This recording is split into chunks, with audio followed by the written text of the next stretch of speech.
Hello, welcome to the Wildline Podcast. I'm your host, Dan. This is a podcast about movies and how much money they make at the box office. This is the year in review show. I'm also sick, so my voice sounds a little bit differently today. That's okay. We're going to get through this. So it's the 2019 year in review. It is January 1st, 2020. Wanted to get this show out today to get a recap here of the whole year and then get a new episode in over the weekend talking about the new movies coming out on this weekend. So here's how we're going to do this year in review. I've tried like so many different formats of this over the last 3 years of the podcast. None of them ever really work out all that well. It's either me just like randomly going through numbers too much, or I'm trying to go through every single movie and it just doesn't work. So I'm just going to walk through the top 10 domestically and internationally, maybe top 20 if I feel like it. We're going to start out there, and then we're just going to start free from the rest of it and talk about a monthly recap of what happened quickly. And then sort of look at the big macro view of what's happening in the movie theater industry to see where it's going. Because you're going to read a lot of articles from Variety, Hollywood Reporter, New York Times. Every single publication has a year in review box office report. And some of them are doom and gloom. Some of them are, well, it's actually okay. I kind of want to give you my take on that and to sort of see where the industry is going to go over the next few years. And then we'll close out the show with some thoughts about what we think is going to happen in the early 2020 year at the box office to see what we think is going to do well and what's not going to do well. But let's get this thing kicked off right now. Let's start talking about the top 10 of 2019 for the domestic market and the international market. And one thing to note too, if you haven't, listened to this podcast a lot, when we say domestic market, a lot of people assume it's just the United States. That's not true. The domestic market in the box office is the US and Canada. International is everybody else. So when we say domestic, we do mean just the US and Canada there, those two countries combined. Okay, so let's do this. Number one, of course, domestically in 2019 was Avengers Endgame. It came in at $858 million with an opening weekend of $357 million. Doesn't it not feel like this movie came out like 20 years ago or something? It just feels like Endgame's always been out in a weird way. After Infinity War broke all those records last year, we were kind of like, we didn't really know what to say. The people who would sort of follow this, the amateurs, the nerds, and the industry people, what do you say to a movie that breaks the opening weekend record? It didn't break it by a lot, Infinity War, but then the next year after you have it broken by $100 million in a single weekend, it just didn't really compute. And it actually didn't really make a whole lot of sense to me mathematically until I watched some video. I forget who it was. Some YouTuber was basically talking about how this is possible because he'd worked in movie theaters. Essentially what had happened is that it wasn't about the number of theaters, it's about the number of showtimes, and that movies that were scheduled to play, usually they play 3 to 4 showings a day. Those are all removed down to one showing and the rest were Endgame. So you had basically movie theaters playing 90% of their showtimes were Avengers Endgame, and the rest was everything else that they were contractually obligated to show that weekend. So it was insanity, and we just didn't really know or understand how Endgame was doing it, but it did do it. And it's been a weird sort of year because of that insane success, because like, how do you quantify, $858 million domestically and a $357 million opening weekend? It just sort of broke every single possible paradigm of how we review the box office. So it's been an insane bonkers year. Worldwide, Endgame did 2.7. I think now it's actually 2.8. Like they found like $3 million in China at the box office for this movie. I don't know. I just read an article about that earlier today. So apparently it's $2.8 billion worldwide for Avengers Endgame. To expectations, much higher than anybody possibly imagined.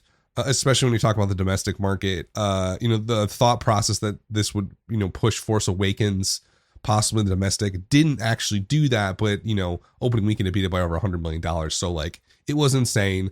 It is sort of the end of this chapter of MCU. I don't know how much that matters though, for that business and for that brand. Disney obviously did 40% of the domestic box office this year. They're a monopoly, right? We all know this. Especially they front loaded everything this year for Disney Plus. So they have stuff on that platform sooner rather than later. They have technically the top 3. Well, let's look at the domestic. They have the top, let's see, 1, 2, 3, 4, 5, 6, top 6 movies overall. So they own the world, essentially. They own the box office world, at least this year. Avengers, MCU, Marvel, where's it going? I think they're just going to continue to have this success. Are we going to reach this height again? I didn't think so after the first Avengers. And Avengers Ultron didn't really hit that, the original Avengers mark. I don't see this being repeated anytime soon, but I could be totally wrong on that. I don't see anything on the horizon that's going to be an Avengers Endgame level event at the box office. But you just never know. But probability says it's not likely we're going to see anything like this in the next 5 to 10 years. Like, this is sort of the pinnacle of something very special. So of course, Avengers Endgame, number 1. Number 2 domestically here in 2019 was another Disney movie. Of course, the Lion King remake. It opened to $191 million. It closed out at $543 million domestically. International, it was also number 2, 1.6 billion worldwide. This is kind of, as opposed to like Avengers Endgame, where it's all, glory and huge, sort of a win for Disney. Lion King remake, CGI version that's also sort of supposed to be photorealistic was a bizarre choice. I think it worked and it won, and it's going to make, $300 million in profit or more, probably a lot more than the 1.6 billion. It did cost a ton to make. I'm hearing like at least $300 million to make.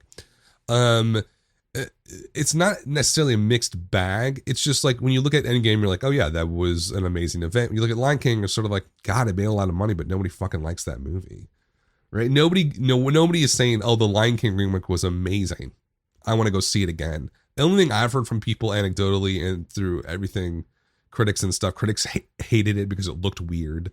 It had the weird uncanny valley thing going.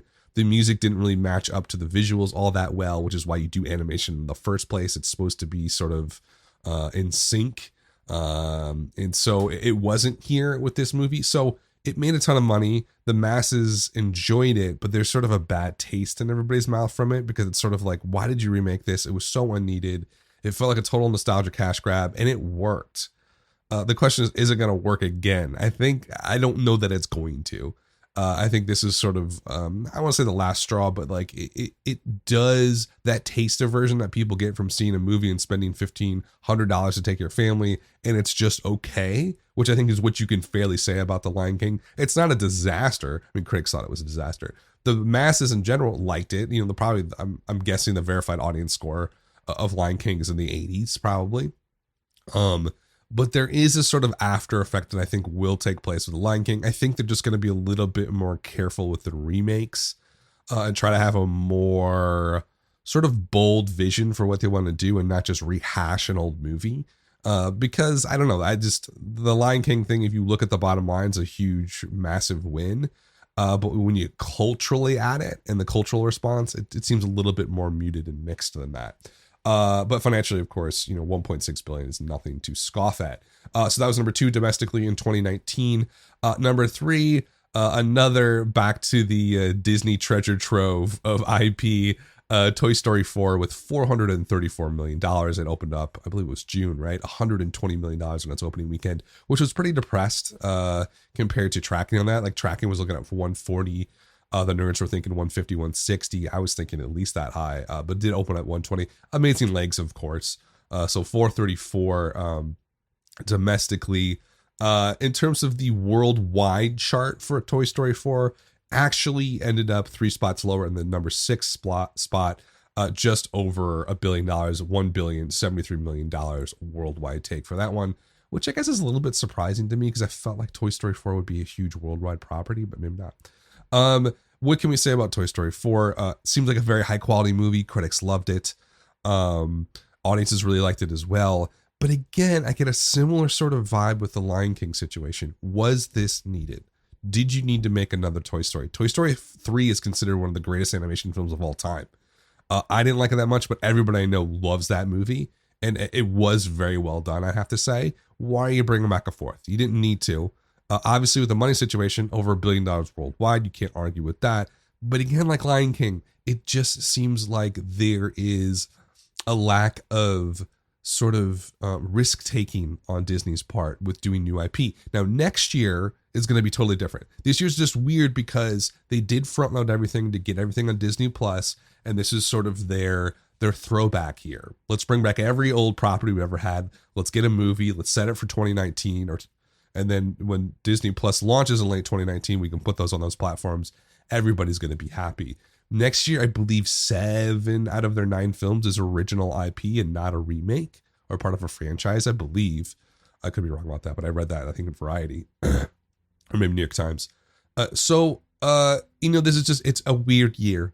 You have Avengers basically breaking every possible record as the end of that sort of saga. And then you have these rehashes, because that's what they are. These are rehash films. And I think Toy Story 4 obviously had its own sort of original story. It wasn't as much a carbon copy, mirror image as The Lion King was of its original animation film back from the 90s. So Toy Story 4, it has a little bit more originality, but it's still the same characters. It's still the same look. It's still probably the same plot points and story points that we saw in the first 3 movies. So not exactly all that exciting, but it does make a ton of money. At the end of the day, as much as I want to be sort of the art snob and say, hey, this is an original, it's just a copy of a copy, culture's poison, blah, blah, blah. It's not really like that.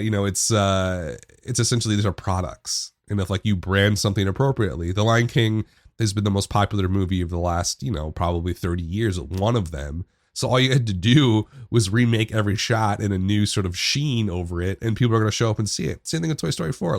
Sure, write a new story, but it's the same characters, right? It's the same narrative universe and world that we're in. It's not that new, and it will work, but it won't work forever, because I think people do look at Avengers Endgame. That's a whole new universe for people. That's not a remake. Sure, it's part of a franchise, but it is a new story that people are invested in. And so I do think obviously next year it's going to be a lot different. And I think we're going to move away to some degree from these remakes and rehashes of older films. Number 4, of course, Disney again, folks, $430 million for Frozen 2 and still going. So I think, when we look at sort of the calendar year of 2019, Frozen 2 won't beat Toy Story 4. But if you look at actual gross of the film as it goes into 2020, Frozen 2 will overtake Toy Story 4. With a bigger take, I don't know where it's going to end up, probably 450-ish, something, maybe even higher than that. But this is another big win, and not to sort of give them too many props, but it was an original story, right? Sure, it's a sequel. It's a little bit of sequelitis going on right now, but it's a brand new story. The original was 2013. We're not going back 20, 30 years to find old stuff. And remaking it. So it is, there's originality to it and a newness to it. So 430 domestically for Frozen 2. And that's pretty much in line with expectations. And I thought it was going to do better than the original. But it is kind of surprising. What I find surprising about Frozen is that when the original came out, and I said this every time I talk about Frozen, I talk about this. I was living in New York. I didn't know anybody with children, hardly at all, especially in that city. And I kept on hearing about Frozen constantly.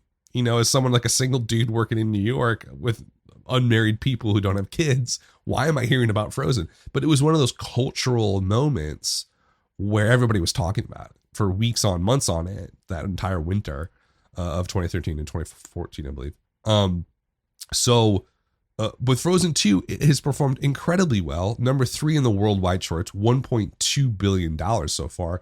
Might hit 1.3 when all said and done. So a really great performance for this movie, but not nearly the level of cultural hype as the first one. So it is kind of fascinating how a movie that seems a lot less buzzy performs significantly better financially.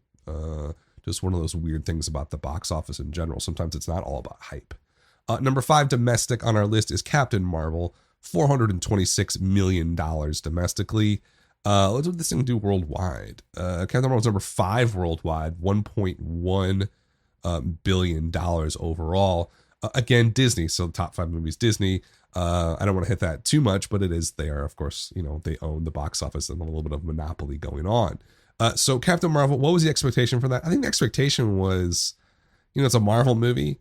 It opened to 153, which I thought was very surprisingly high. I was assuming 80, 90, somewhere in that range for opening. Just because it's a brand new character. Brie Larson, I don't think had been established in any other movie as maybe she's in the first Avengers. I can't remember.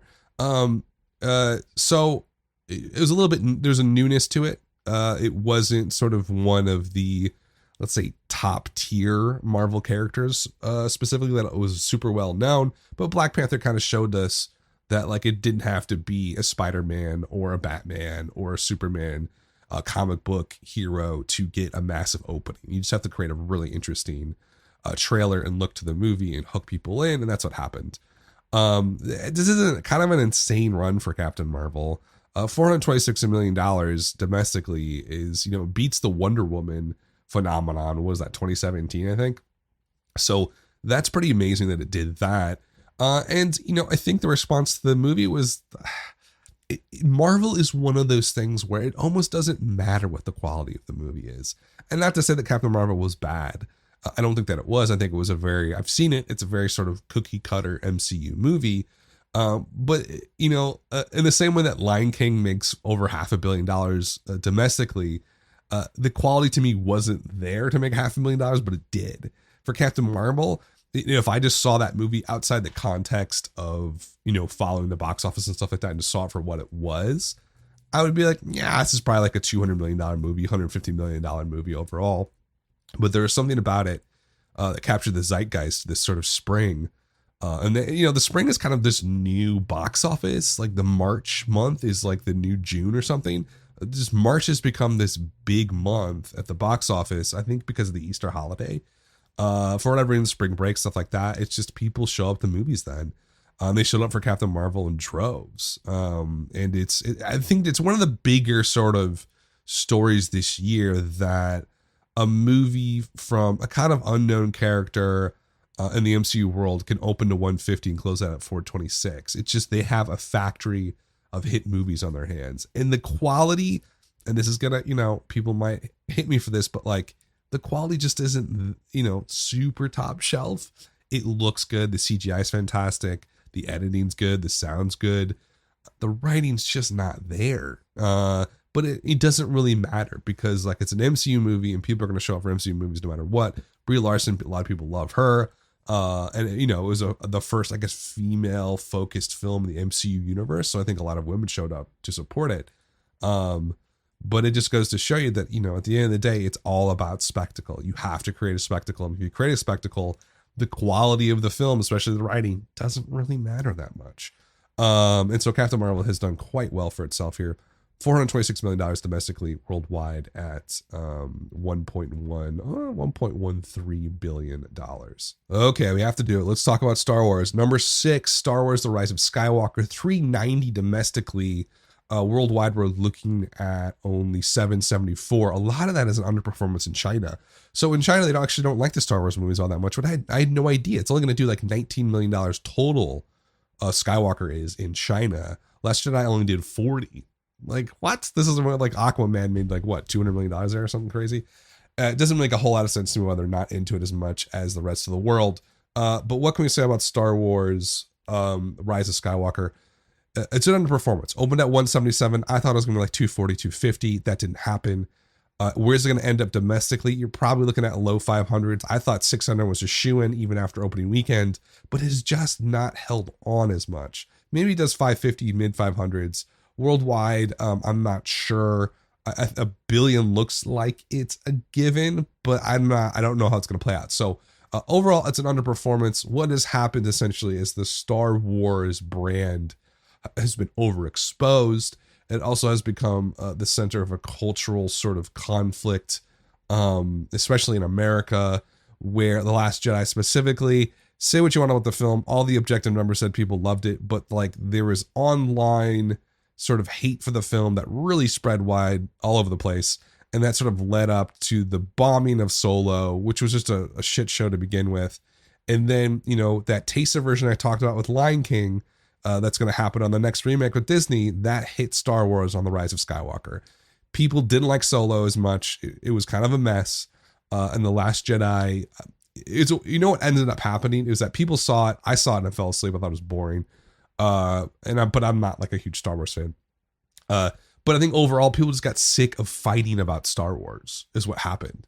It was this pit for pat, constant back and forth, really super toxic topic. And that has hurt the brand significantly now. There's things should have easily made $500 million domestically. It should have easily passed $600-700 million. And that is a feat, but it's Star Wars. And it's also the last one of the trilogy. So something didn't go right here. I'm not sure what they're going to do with the Star Wars franchise. The TV show on Disney Plus is doing quite well, it sounds like. I think there's tons of potential with the Star Wars universe, narrative universe, for TV shows, for offshoot movies. Rogue One's probably one of my favorite movies of the last decade, and that was an offshoot of the main Star Wars movie. So there is something there. It's just this trilogy has kind of been a mess. Maybe in time it'll be seen differently. But right now it just doesn't look like, again, it's going to make a lot of money. But it really, I think, changes the roadmap for the next 3 Star Wars movies, which I think are going to come out in 2021. Not this year, but next year is the start of a next trilogy. Screw it. Bring back Rian Johnson. At least he's controversial and gets people to show up and sort of fight over the movie. With The Rise of Skywalker, it's just sort of been snooze. Like, no one's really talking about all that much. People don't really, the critics hated this one. It felt like a huge correction from Last Jedi, and it didn't work. You got to lean into the skin. And they didn't do that with this third movie. They should have done Last Jedi times like 10. It would have been a lot of fun and interesting to talk about. Let's get into fisticuffs about Star Wars. Why not? Well, this one's just boring. So, not a great performance overall, but it is going to make a ton of money. Not a great performance in the context of Star Wars, a phenomenal performance in terms of the bottom line for Star Wars Rise of Skywalker. Number 7, Spider-Man Far From Home did $390 domestically. Worldwide, it was number 4. It did $1.1 billion, beating out Captain Marvel for the top 4 movie worldwide of 2019. This was, there's a lot of drama around this, because this is Sony, kind of linked to MCU. And then we had all the drama this year about how MCU wasn't going to do a deal, or Disney wasn't going to deal with Sony to do the next one. So Sony was going to walk. And then it got saved by some drunken phone call. There's a whole sort of drama about this. But it is kind of a fascinating insight into the industry, and 2 studios kind of co-owning a property.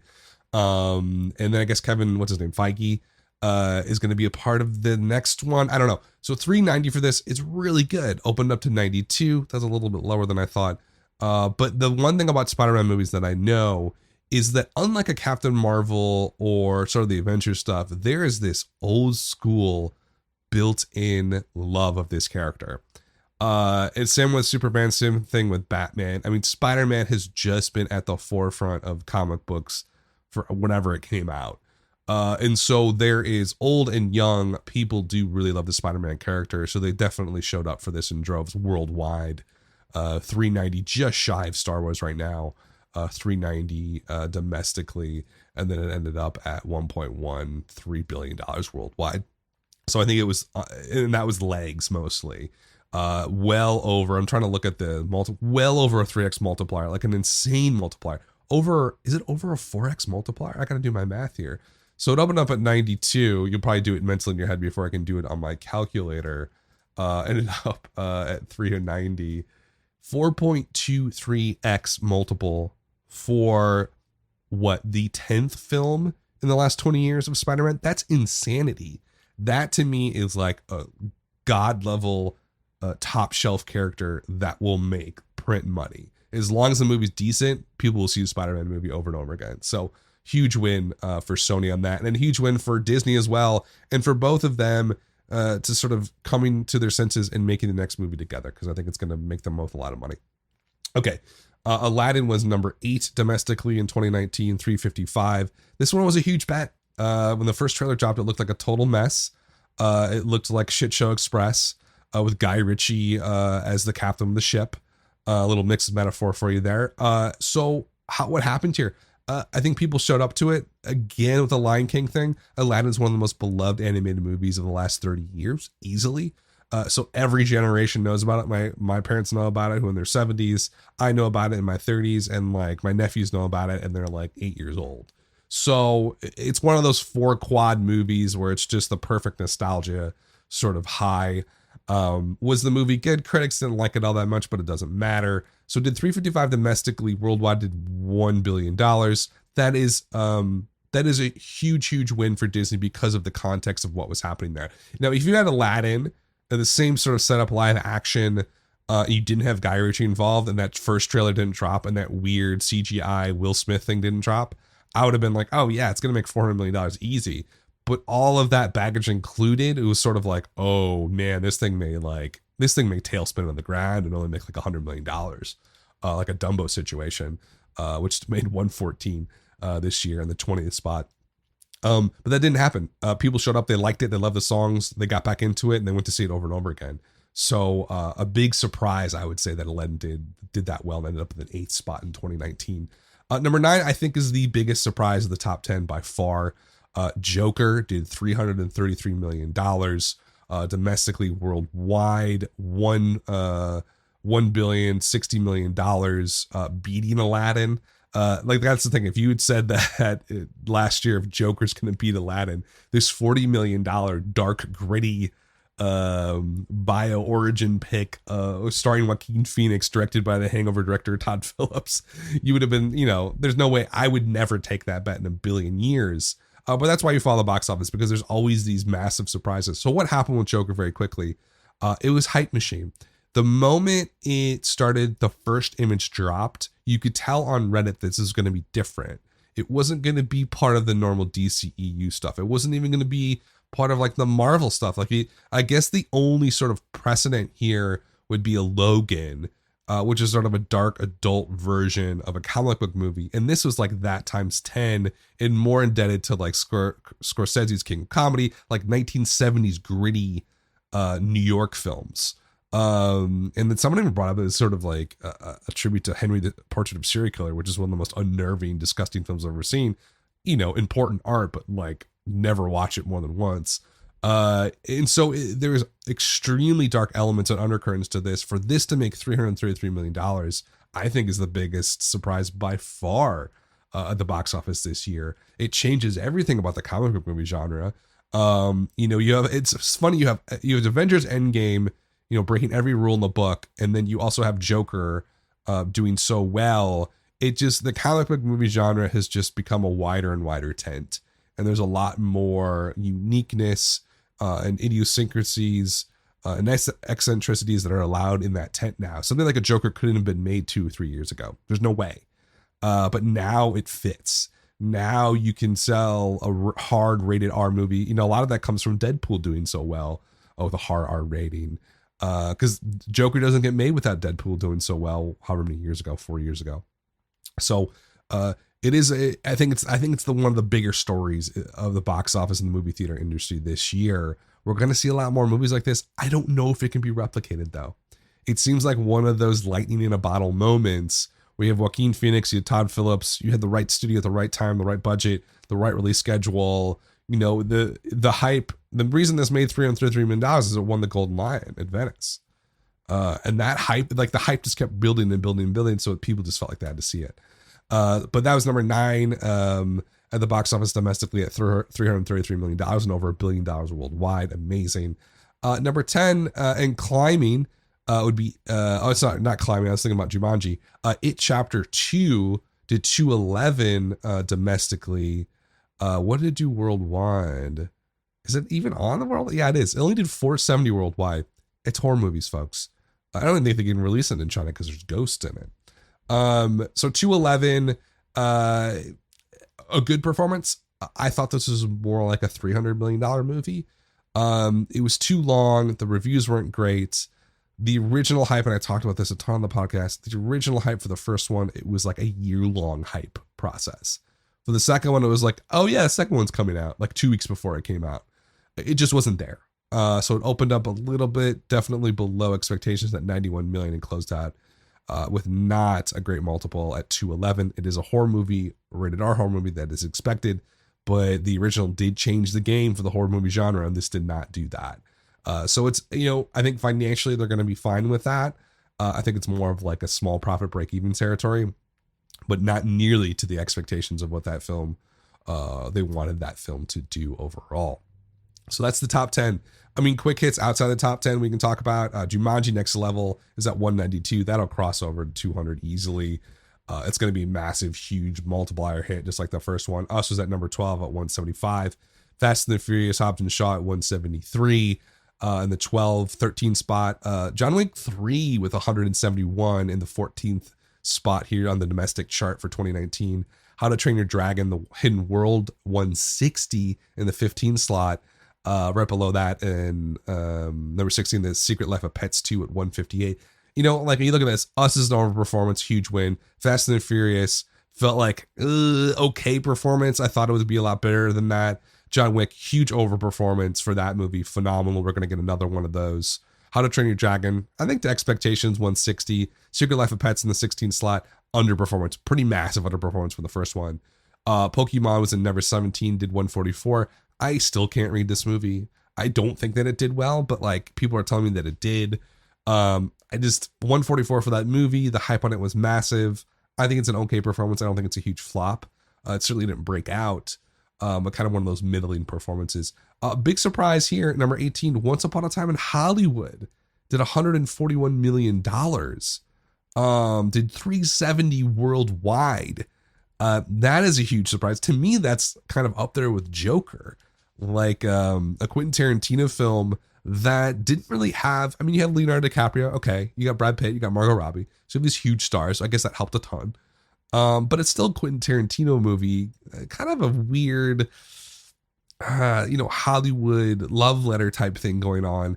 Didn't really seem to me that would play all that well with the general audiences, especially over the summer. It opened in August. I mean, that's insane that it did that well. It's such a good performance for that movie. On number 19, the domestic chart was Shazam at 140. I think that was a pretty good performance. Number 20, 115 million, Knives Out from Rian Johnson of Last Jedi fame. Really good performance. That definitely broke out. Perfect holiday timing on Knives Out. Great release time. Perfect for families. I saw it with my parents. I loved it. They loved it. Everybody loves that movie. Perfect whodunit with a great cast. And so Knives Out did perform quite well. That's your top 20 domestically, folks. So now we're going to kind of shift over here in the show, the last part of the show, to kind of review 2019. We're going to talk about each month. We're going to do it really quickly. I'm not going to do it like an hour in each month, like a couple of minutes in each month. Just to talk about how much it did, how it did versus the average month over the last 10 years, and kind of see if there's some broader context we can draw out of this. And then we'll close out the show talking about what other people are saying about 2019 and how it did the box office, and then thinking about 2020. All right, let's do this monthly recap here. So January 2019, we did $812 million, 7% of the yearly total. The average for the last 10 years, and these are not adjusted for inflation, which is my error here, but I had to go off Box Office Mojo pretty quickly. But it will give us a general idea. What does that mean if it's not adjusted for inflation? It means this year's getting a pretty big break. So it should be, if it's off, it's probably off a lot more than it actually is. So this January is off about 12% the 10-year average. So it was a shitty January. The top three movies were Aquaman as a holdover, did $119 million this January. Glass did 79, ended up at $111 million. How did that do so poorly?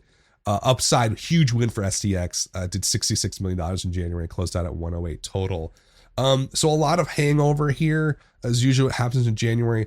The genre films just didn't perform well. So we're going to get this in the next couple of weeks, even this weekend. Tons of genre movies come out. Cold Pursuit was one last year. This year we have the Grunge remake opening this weekend.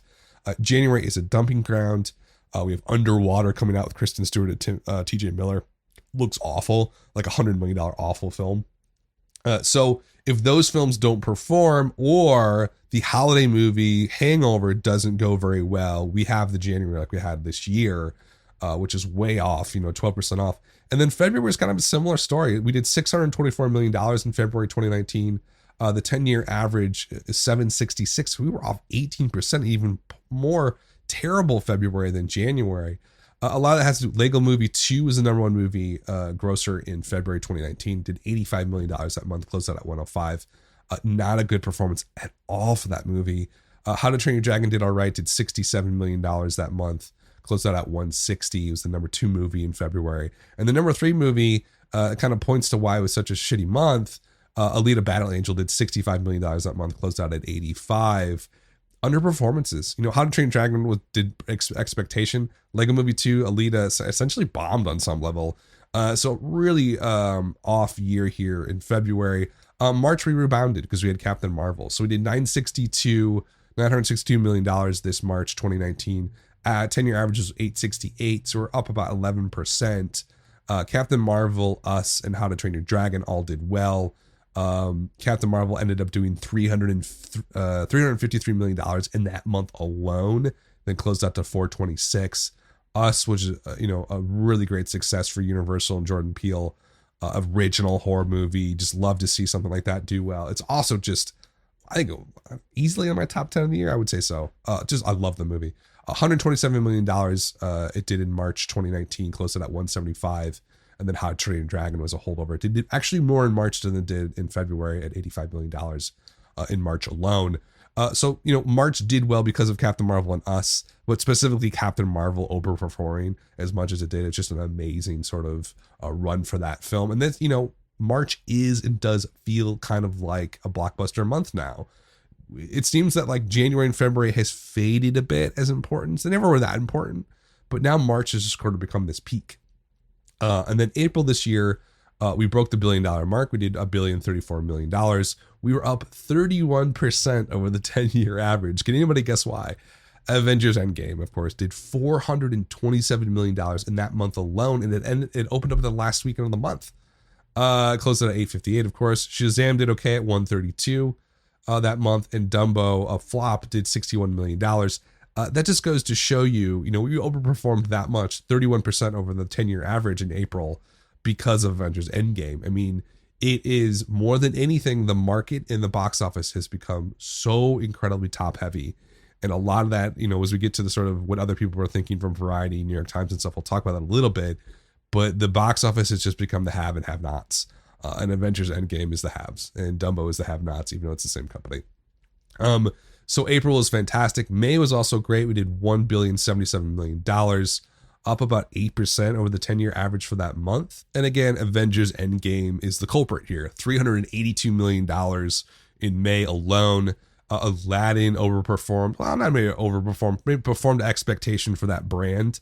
Did 154 in May, closed out at 355, and Pokemon did 125 in May.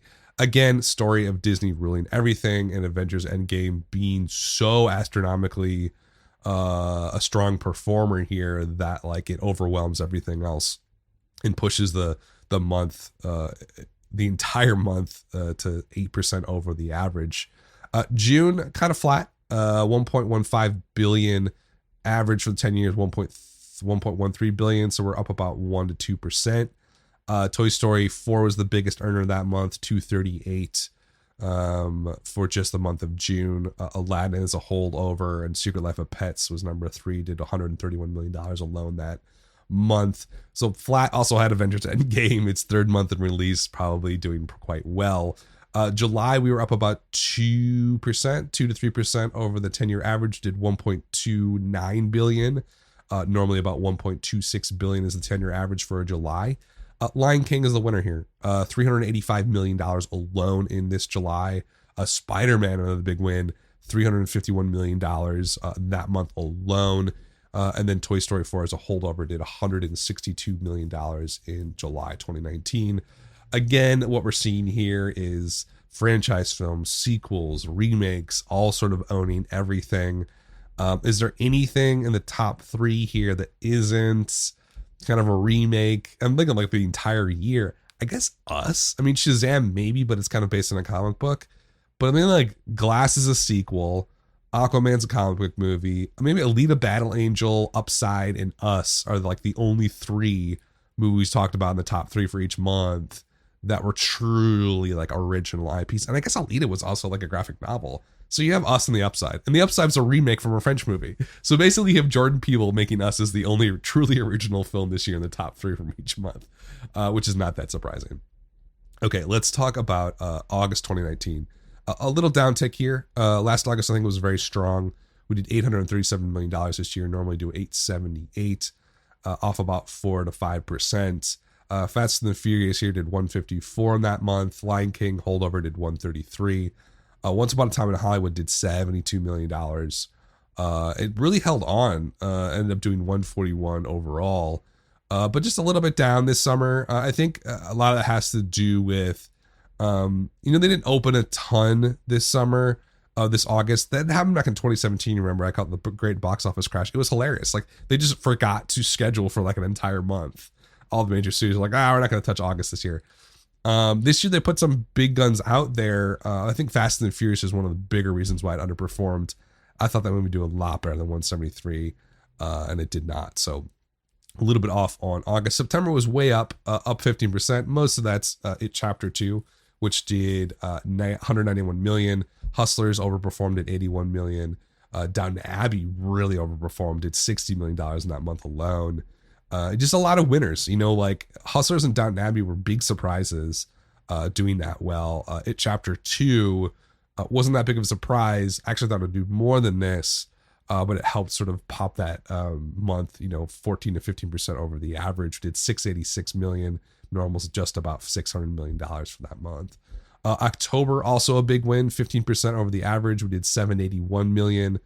Normal average is 679 million. Joker is the huge reason for this, $285 million that month alone. Addams Family overperformed and almost did $100 million, $76 million in that month alone. Maleficent did okay at $72 million in August 2019. But a lot of that is Joker over-indexing all expectations. November, off about 2%. We normally do $977 million, 10-year average, not inflation adjusted.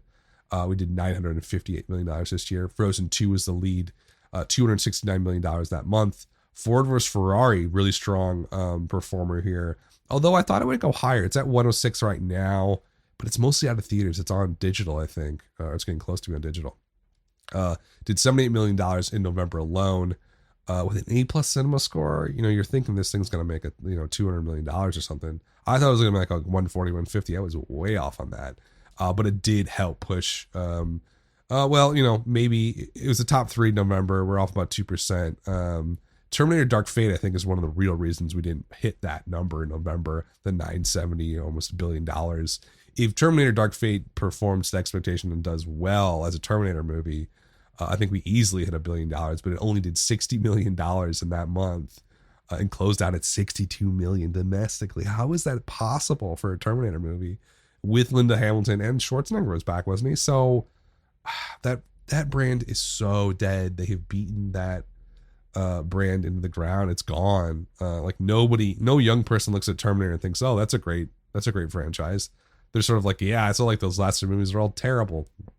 Dark Fate underperforming definitely hurt November. And December, I don't have like the exact numbers because we're like maybe a day off here, but we're pretty darn close. About 1%, essentially flat what we did last year. 1.05, normally about 1.06 for the last 10 years, off about a percentage. Star Wars, obviously number 1 at 362. Jumanji next level at 175 so far this month. And Frozen 2 doing 152 in December of this year. So overall, kind of a weird up and down year. We started out pretty slowly. January, February down 12 and 18%, not very strong those 2 months. But then the March, April corridor really takes off with Captain Marvel and Avengers Endgame and us doing well. Up 10% in March, up 31% in April because of Avengers Endgame. And then Avengers Endgame sort of spills over to May, a really strong May, up 8%, the 10-year average. Flat June and July. Kind of a down summer outside of May. August was down about 5%, flat June, July maybe up about 2%. Then a really fantastic fall. September, October, both up about 15% total. And then a flat winter with November and December. Okay, so that's your monthly breakdown. In terms of who ruled the box office, I think we all know. The rank here of the studios, Walt Disney was number 1. They had about a 33% share alone if you don't include 20th Century Fox. If you do include 20th Century Fox, which they now own, and Fox Searchlight, they're almost pushing 40% of market share. That's way too high. That's not going to happen next year, but this is kind of a special year where they did. I think they crossed like $10 billion worldwide, Walt Disney and Fox, of their box office. So just an unbelievable performance. Why we won't ever see something like that anytime soon. So Walt Disney was number 1. 33% market share, $3.6 billion, $400 million tickets sold domestically.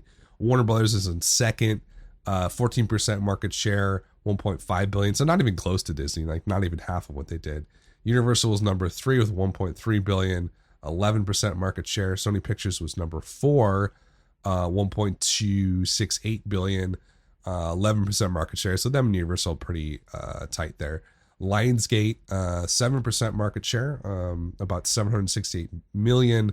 And then they get something to the mid majors like Lionsgate, Paramount Pictures, only did $537 million this year, only a 4.9% market share.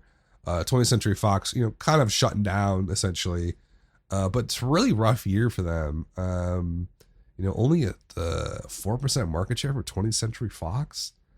Yikes! I mean, no wonder they got bought. STX, is in the top 10 now. The ones that you don't hear about too much, STX, United Artists, and Focus Features, in the top 10, all having about 2 to 1% a share of the market, and then A24 just sticking out there. It's just outside the top 10, 0.84% market share, but $91 million. I mean, they're going to be ascended. I guarantee you, anything in the world, A24 will be in the top 10 next year, along with maybe Neon, as the new sort of head starts in the studio game. Okay, so let's talk about 2019 at large now. This is my favorite part of the year in reviews because I love the wide angle, holistic viewpoint of what's happening. Is 2019 a good year, a bad year?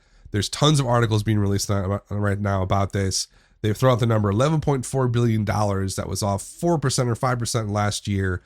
What does that mean for the movie theaters? And it's also sort of a huge hot topic now because of the rise of streaming, where streaming has always sort of been nipping at the heels of the box office, now just transcended the movie theater industry. And the question is, how much is it going to hurt the movie theaters? How much is Disney Plus? Is, HBO Max coming out, Peacock next year? There's a billion different streaming services. How is it going to affect the act of going to the movies? So this year, the party line has been, it's a little bit down. We're off 5% last year. It wasn't a great year. Some underperformances. We had a lot of huge properties getting released this year. Disney pulled out all of their big guns, and we're still off about 5%. What does that really mean? Well, I'm going to sort of have a little bit of a different take than most people are going to read in the New York Times or Wall Street Journal or Box Office Mojo or whatever. My take on this is this. The movie theater business is contracting. It's not growing. It hasn't been since 2002. It has been on a pretty steady declining slope since then. Now, why do I say that? Because if you look at revenue, in 2002, we did $9.1 billion domestically at the box office. This year, we did 11.4. Well, of course, inflation, number of tickets sold. Those to me are much better barometers of the health of a business. If you throw out 2002 revenue numbers without inflation adjusted stuff, it's kind of pointless because money has changed in value. So $11.4 billion is not, it's completely different value than it would have been back in 2002. Would have been worth a lot more. So where are we at in terms of the overall scope of the box office? The peak of movie going in the modern era was 2002 domestically. We sold 1.576 billion tickets. Unadjusted inflation or average revenue there was 9.165 billion. But when you adjust for inflation, it's 13.1 billion. So if we did 11.4 billion this year, and the peak was back in 2002, 13.1 billion, that's a severe problem. We're 13% off the peak of this business.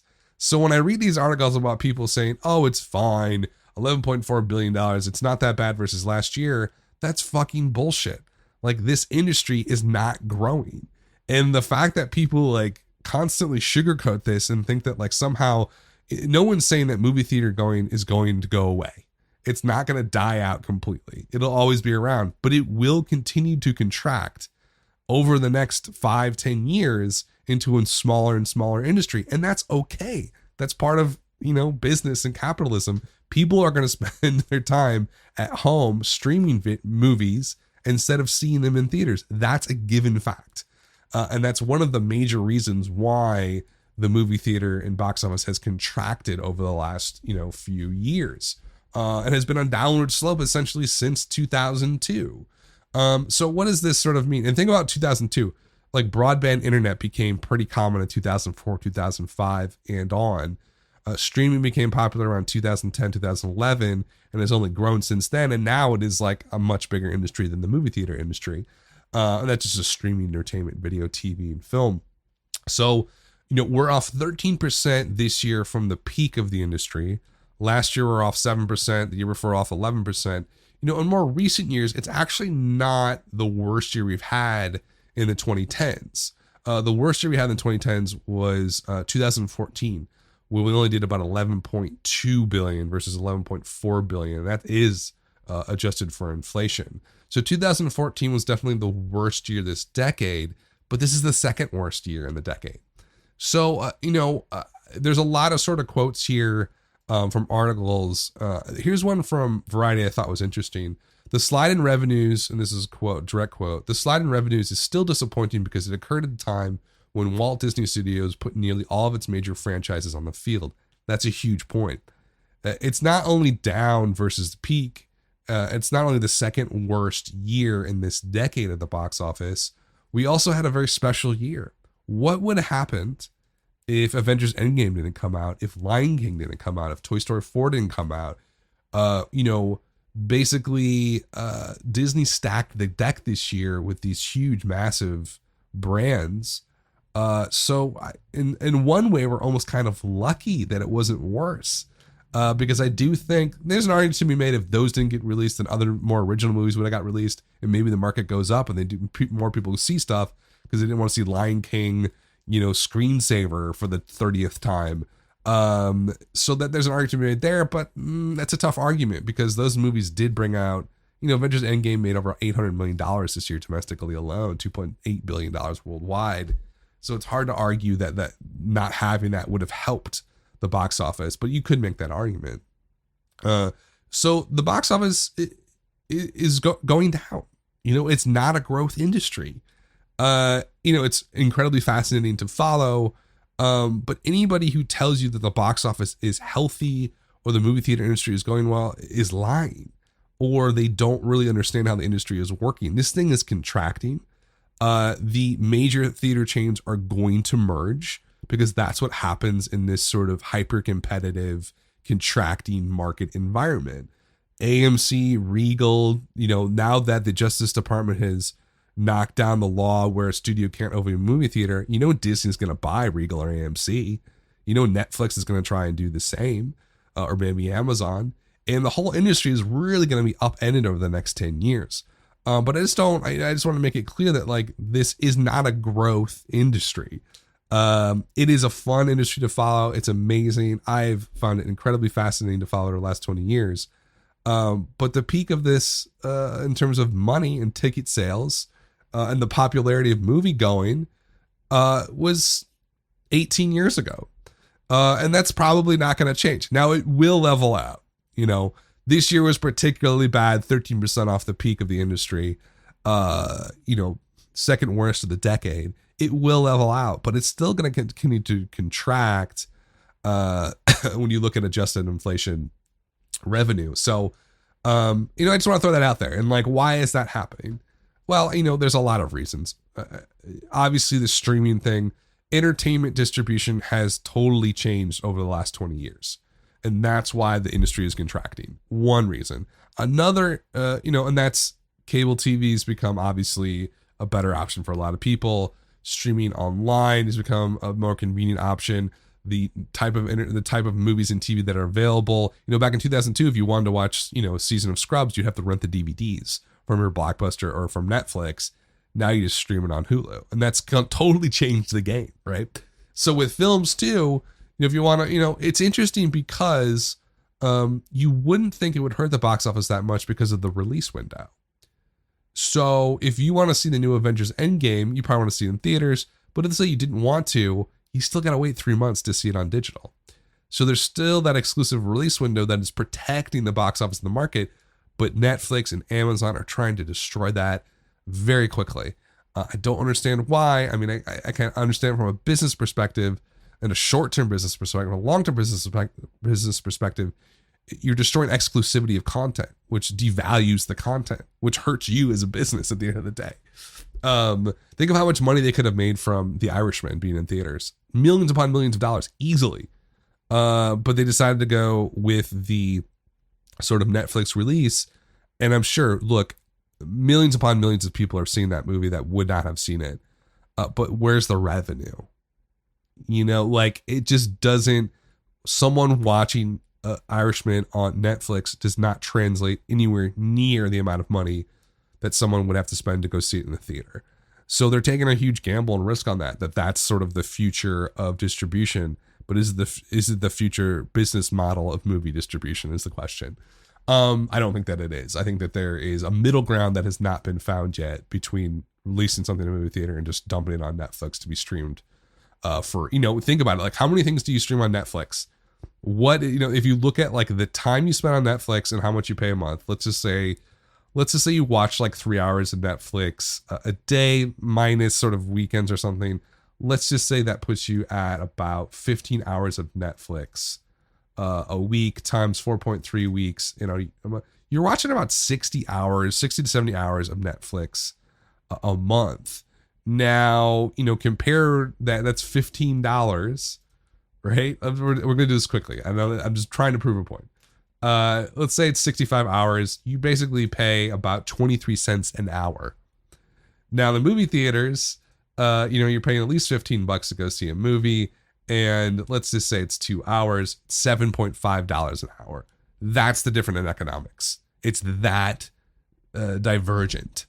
And so that's one of the reasons why the revenue is kind of evaporating a little bit from the movie theater industry, just because people are finding it much more convenient and enjoyable to just stream old episodes of The Office on Netflix. I do that all the time. And so the big question is, okay, the movie theater industry is contracting. Ignore all the bullshit you're hearing in these other articles. They don't know what they're talking about. This is not a growth industry at all. It's not all of a sudden going to do $13 billion next year. It's not going to happen. I think it'll continue to sort of slowly fade away a little bit and get smaller, but it's not going to go away. You know, the silver lining here, and this is something that I've talked about a lot. I think I talked about this for like an hour in the last year in review in 2018, is that the model for movie theaters has to change because the business is not growing and it's getting smaller. Movie theater industry people have to think about a different way of using that space and using that exclusive release window in the right way.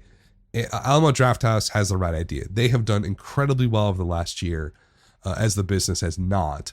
And so what they have found out is that and this is kind of what I talked about and envisioned. It's like they have like a local theater model where, sure, we're going to play Avengers Endgame. Definitely. You want to see it here? You can see it here. We'll get you assigned seats. We ban cell phones, get you some good food, some good beer. You're going to be happy. But we're also going to play all these sort of long tail films, the Midnight Rocky Horror Show, the, you know, Saturday afternoon Fantasia will play that. They play old movies like Alien or stuff like that. So they make the movie theater sort of this palace or a place of worship for cinema, where they'll show pretty much anything they think people will show up and see on that big screen. That's going to be the more successful model as we move forward. The mall movie theater that I grew up with in the 90s, that's dead. That's going to fade away because it has to. You know, they'll still exist. They'll still make money. But I think what people want to see at the end of the day with their movie theaters, they want to have like a good connection. They don't want it to be this cookie cutter corporate thing. They just don't want that. They want it to be interesting, authentic. Authenticity is like the buzzword for millennials. And it's true because we all grew up as kids with this cheap knockoff China stuff. And it wasn't good. The products didn't last. And there was sort of disconnect between the value of the good and the experience that we were having with it. And people want that to be rebalanced. And I think Alamo Drafthouse is the sort of the leader of the pack in doing that. People want to go to a familiar place to see great movies. They want to like maybe even know some people on the staff. They want to have good food. They want to sort of be entertained and feel really at ease. Name the last time you felt going to a mall movie theater or whatever, and you felt really at ease and in a comfortable place. It's a nightmare. It's a nightmare going there. And so, you know, the business has kind of cut off its nose to spite its face. They realized in 2003 and 2004, oh shit, Like, we just sold 100 million less tickets in 2004 versus 2002. Something's not right. So we don't want our revenues to keep dwindling.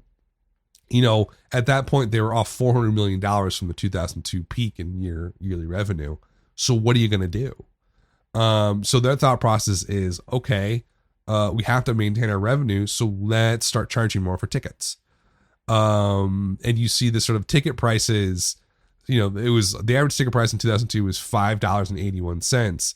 In 2007, it was $1 more. In 2010, it was $1 more. In 2000, and it started to slow down a bit, but right after that peak, because they were starting to lose revenue, they were like, let's turn up the ticket prices because that will help us offset our losses as less and less people are going to the movie theaters.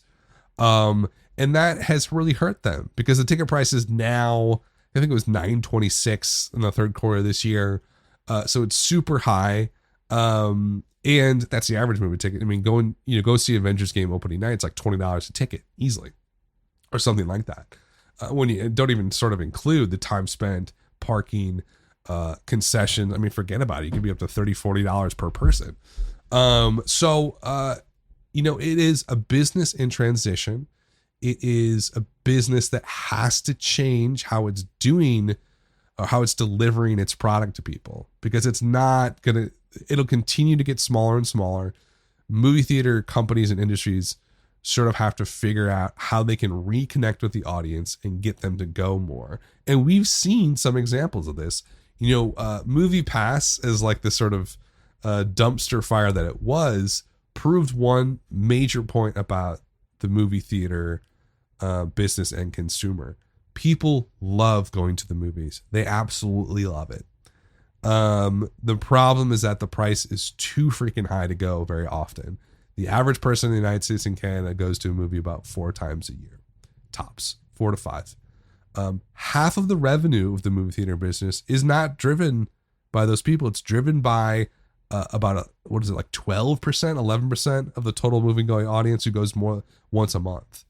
So there's definitely a group of people that can drive a ton of revenue for these companies and for the business if they offer something like a Movie Pass. I think AMC is, you know, definitely on the right path with their A-list, which is something 3 movies per week, which is more than enough for most people, for a good price, and it works, and people who use it love it. That's kind of, you know, the subscription model, and then I think getting away from the what I call sort of the clear channel approach to content scheduling, what movies are going to be at a movie theater on what weekend. I think that model that I grew up with, when there's 4 movies, they're all major studio movies, you know, that's all that's going to play in this 8 theater movie, 2 screens per each movie. That's got to go away because it's just not going to work as well. There's going to be event movies where that's going to happen, but I think we need to see more art films. We need to see more mid-major films and smaller films and old films. You know, we have, 100 years of cinema history that we could be showing on the big screen, and we're just not, because people aren't thinking outside of the box. Like, I want to go see Jaws on the big screen. I've never seen it. I saw Alien on the big screen on film in Chicago, and it was an amazing, it felt like a religious experience being surrounded by all these nerds, seeing this movie on film for the first time that we'd ever seen it in a movie theater. And it was just so much fun. And so I think, you know, my overall message here is, know that the movie theater industry is not growing. It's getting smaller, and a lot of things need to change. And I think what film companies are showing, or movie theater businesses are showing, is going to be huge. How they make their money, when they schedule showings. Do you lean into the concessions more? Do you offer microbrew stuff and like high-end food? I think that does work, but I also think there's this model just for the pure cinemaphile who wants to go see interesting films all the time. And the thing is, you could get more money out of those people if you offered like a membership service. Like if there was a local theater here that made me pay $40 a month, but I could go to any movie I wanted to, let's say max it out at 2 a week, I would probably do it. Just because I want to see movies on the big screen. 70% of the population wants to see movies on the big screen and does see them every year. It's just the business model doesn't work well now, and that's why we're seeing the industry getting smaller and smaller each year. Next year's going to be tough. What are we going to do in 2020? What's the expectation? If we did 11.4 this year and it was 5% off last year-ish, where are we going to go? My guess is that we at least drop 5% from last year. I'm thinking more like maybe 7% drop. So we're looking to do 93% of what we did this year. I'm thinking you're looking at a $10 billion year, maybe 10.6. I think it's going to be a pretty steep drop, and here's why. Because of all the things that I said, the movie theater industry, besides Alamo Drafthouse, they're not thinking forward. They're still rising ticket prices and trying to make it a more luxury experience, which works on some level, but gets capped out after a while. So they're not making changes fast enough. And it's going to be a somewhat barren year. No Toy Story, no Lion King, no new Avengers movie, no Aladdin. A lot of the big Disney big hitters aren't going to be there next year. And so it'll be a big test of the industry to see how it does on an off year. Does it collapse and do $10.7 billion? Does it somehow surge because there's more original content and people are willing to pay money to go see it? That's also possibility. But my guess is the industry will continue to get smaller and smaller, and that will drive a lot more innovations in the business. And I think that's a good thing. Where is the bottom for the movie theater industry? I don't know. I do probably think it's in the $10 billion range, and it'll probably stay there for a long time. Do I think they'll ever get back up to the $13 billion revenue peak of 2002? My guess is no. I think entertainment distribution has changed dramatically enough where the movie theater industry and the box office will never hit those heights again. And I think it's going to be kind of theaters are going to be cool, smaller, and hipper. But it's never going to be. Are we ever going to see another movie make the numbers that Avengers make? Endgame? It's possible that we don't. And that's sort of like the sky is falling. But if you look at these numbers, unless there's a huge cultural shift away from this contraction, then I think it's a safe bet to say that we're not going to hit $13 billion again at the box office anytime soon. Maybe not in my lifetime. So that is what it is. Adjusted inflation, of course. I'm sure we'll hit $13 billion, but it'll actually only be like $8 billion in real money. In any event, so I think, 2020 is going to be such an interesting year at the box office. And it's fun to talk about big movies and stuff like that, but it's fun to talk about the stuff that doesn't do well. The Dumbos, the Terminator Dark Fates, and the Star Wars Rise of Skywalker, because it's all about how the business is changing and how people's behavior is changing. That's what I find so fascinating about the box office and analyzing it. It's how society is shifting their tastes and their actions based on marketing and hype and social media and spectacle. I think like the takeaway of what a lot of people are saying, and like the New York Times, is that you have to create a spectacle to win. This is Joe Drake from the chairman of Lionsgate. The audience is more discerning. The highs are high, the lows are lower. When you don't get it right, you are seeing cases of total audience rejection. Theatrical decisions are more acute. That is exactly what's happening. It's the have and have-nots. If you win, you can win huge. If you lose, you can lose huge. Steve Giulia, chairman of Fox Searchlight. The market is still very dynamic, but what works is more unpredictable. The costs have gone up and the success rates have gone down. So it is going to be an awesome 2020. I'm so excited to talk about what's going to be coming out over the next year or so. And so, even this weekend we have The Grunge. We have 7 new wide releases or something on January 10th. So this show's going to keep going. I love doing it. I'm never going to stop. Thanks for listening, folks. And here is to 2020.